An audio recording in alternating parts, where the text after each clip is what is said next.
തിരുവോണ നക്ഷത്രം ജനിച്ചവർക്ക് ഈ ആഴ്ചയിൽ ഭൂരിപക്ഷ അഭിപ്രായം മാനിച്ച് പ്രവർത്തിക്കുന്നത് വഴി സൽകീർത്തിയും സജ്ജനപ്രീതിയും ഉണ്ടാകും.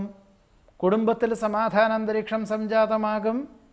ഉദ്യോഗത്തിൽ സ്ഥാനക്കയറ്റവും തൊഴിൽ മേഖലകളിൽ പുരോഗതിയും വ്യാപാര വ്യവസായ മേഖലകളിൽ പ്രതീക്ഷിച്ചതിലുപരി സാമ്പത്തികമായിട്ടുള്ള നേട്ടവും കൈവന്ന് ചേരുവാനിടയുണ്ട്.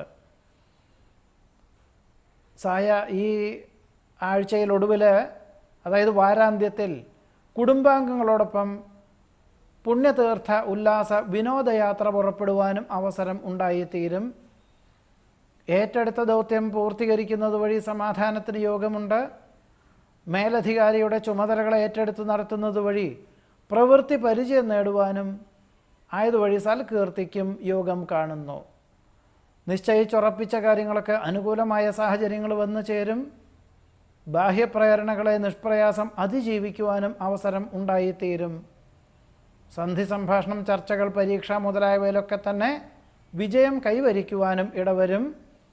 തിരുവോണ നക്ഷത്രം ജനിച്ചവരുടെ ഈ ആഴ്ചയിലെ ഫലങ്ങളാണ് ഇപ്പറഞ്ഞത്.